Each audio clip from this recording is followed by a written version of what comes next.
Welcome on back, everybody, to the All Aussie Rules YouTube channel. This is another special video coming out. This one is Gold Coast Suns 2024 home and away. Why are they so good at home? Why are they so bad away? We're going to have a look at some of the stats behind this incredible difference between their home form and their away form. Before we do that, don't forget to comment, like, and subscribe on here. Every interaction always helps, so I appreciate those that do. Also, don't forget to check out all the social medias. We've got Twitter, we've got Facebook, we've got Instagram, and we have TikTok. Go check them all out. Plenty of content always over there. And one last thing, the podcast comes out twice a week, Mondays and Fridays on Spotify and YouTube, so go check them out.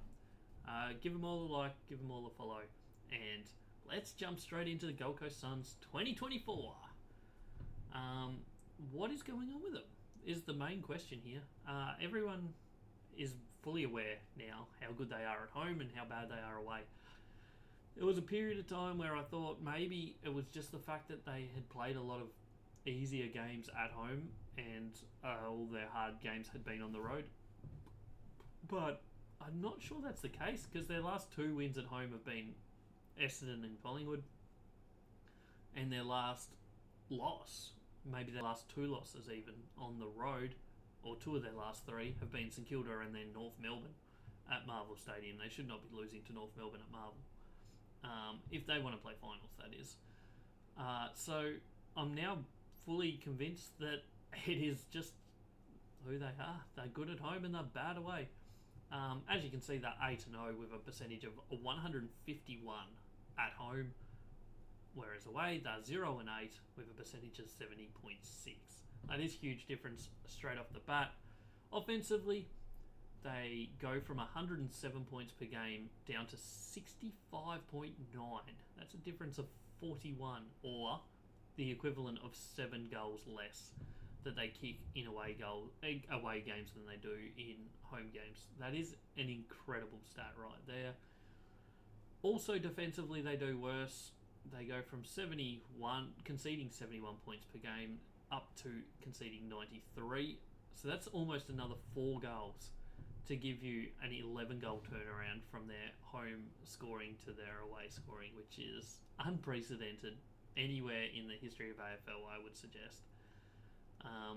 The amount of time they spend in front also is massively favoured towards home games. They average 103 minutes a game leading at home. In away games, they average just 7 minutes in front, which is a huge, huge difference. Having a look at the quarter-by-quarter analysis, first quarters at home, they do pretty well, +6, with a head-to-head record of 4-4 at home. When they're away, minus 13.6 points per quarter and 1-7 record. Second quarters is their best quarters at home. Well, it's actually their best quarter away as well, but not great for them. They go plus 18.8 points and 8-0 in second quarters at home, whereas away they're 4-4 and minus 2.8. Third quarters at home they're 7-1 for not plus 9.6. Away they're 2 wins, 5 losses and a draw for minus 7 points per quarter. Fourth quarter they're 4 wins, 3 losses and a draw, so not a great record in last quarters, plus 1.8 at home. Away they're 4-4 for a minus 4 points per quarter. As you can see, first quarters away they're minus 19.6 points per quarter. Second quarters is their worst drop-off, minus 21.5 points in second quarters when away, minus 16.6 in third quarters and minus 5.8 in fourth quarters. First halves, they're undefeated at home, 8-0, plus 25 points basically per half. Away, they get to win a half in the first half, 0-8, minus 16.4, for a difference of 41.1. So that 7 goals better off at home in first halves than they are away. Second halves, slightly better, still not great. 5-3 at home for plus 11.4. And 4-4 head-to-head record away for minus 11 for a difference of 22.4 points per half. Just crazy differences. Like, not even one quarter is slightly okay. They are all considerably worse. Fourth quarter is the only one that gets within a goal, and that's only just sneaking within a goal. Disposals drops off hugely. So they go from 378 total disposals in a home game as an average down to 327.9. That's a drop off of 50 disposals less. It's handballs, it's kicks. The ratio doesn't change much. It just drops massively. So they have 30 less kicks a game and 20 less handballs a game, which equates to 88 less disposals when away than their opponents. So at home, they have 48 more touches than their opponents. When away, they have 40 less disposals. Unheard of across the board there. Just every single stat is crazily... Like, this isn't across 2 or 3 games. This is 8 home games and 8 away games. Like, it's a small sample size, really, in grand scheme of life and data and analysis and stuff. But in terms of an AFL season, it's not a small sample at all. Inside 50 count drops off by minus 12.5. They go from 63.3 inside 50s per game down to 50.8. So there's your chances right there, drops off. At home, they have plus 15 inside 50s on their opponents, whereas away they have less minus 6 in inside 50s. So massive differences right there. Disposal efficiency also drops slightly. The main difference is the disposal efficiency difference compared to their opponents. So the raw number, I guess, of disposal efficiency can be misleading because some games are in wet, some games are in dry, some games are at Marvel where there's no wind, some games could be in a hurricane.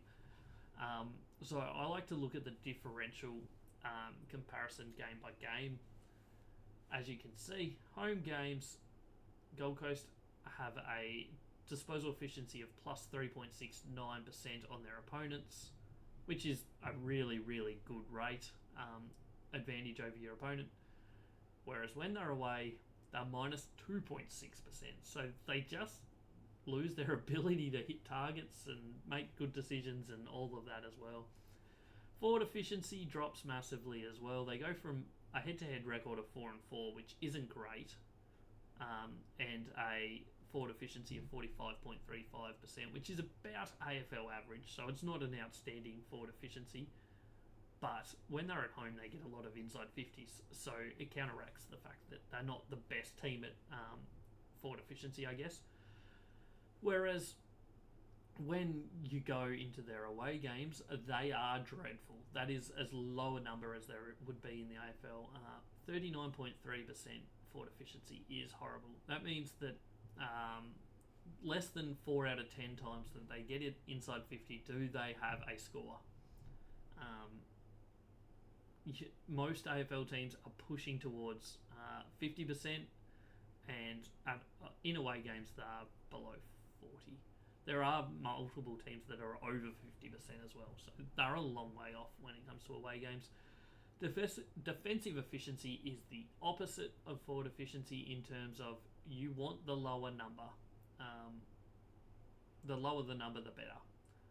Their head-to-head record isn't great in this regard, but their defensive efficiency at home is 44.38%, which is pretty good. Anything under 45% is solid enough. Anything over 45% is pushing towards not so great. So their defensive efficiency at home's solid enough. Obviously, they would probably like it to be a bit better, being that they are a team that dominate inside 50s at home. But that's okay. Whereas away games, it gets worse for them, minus 2% worse, basically. So up to 46%, which is still not a terrible number, but it's not as good as they are at home. Pretty plain and simple. We'll now look at some clearance numbers. They go from averaging 39.4 in home games down to 30.6 in away games, which equates to plus 4.4 at home per game against their opposition to minus 9 in away games.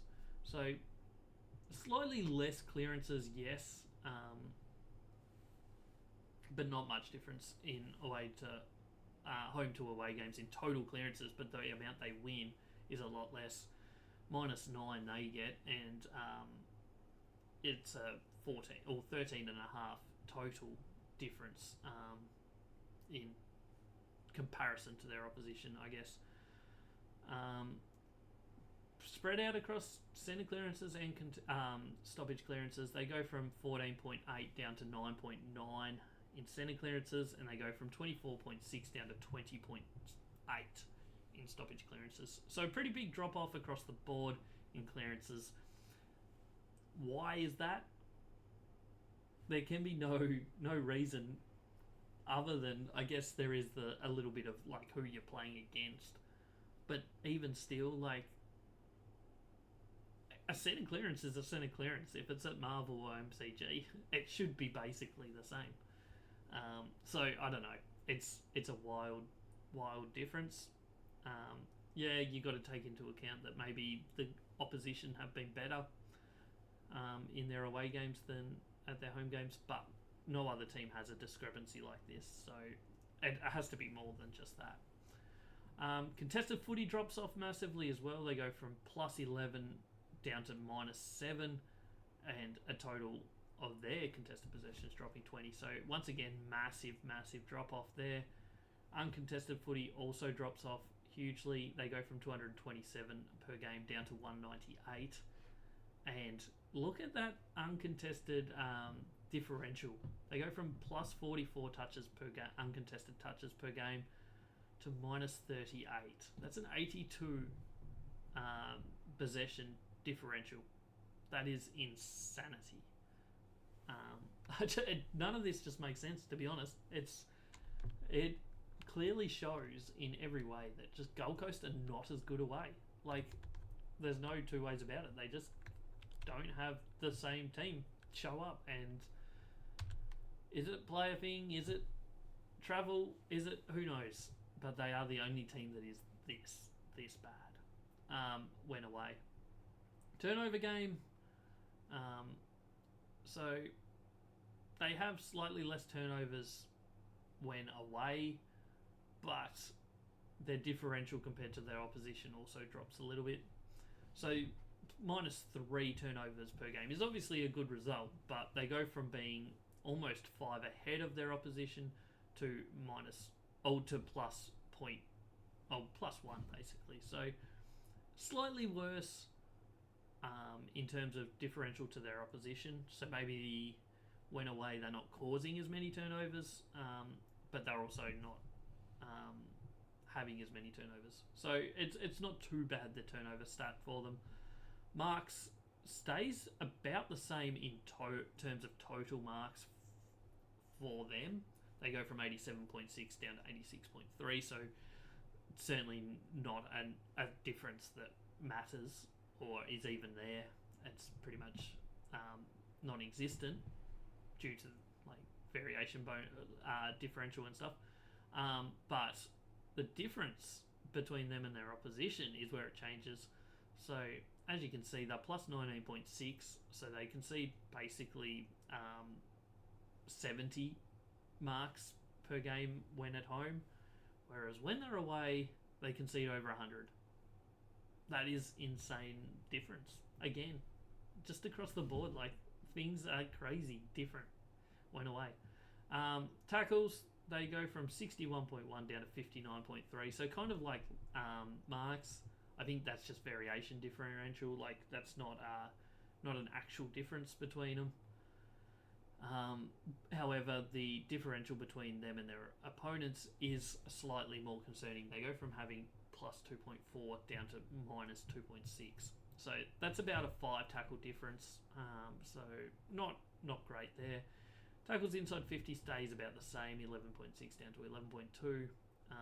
But they do get tackled a lot more inside 50 when they're away than they do at home. So interesting, I guess, that.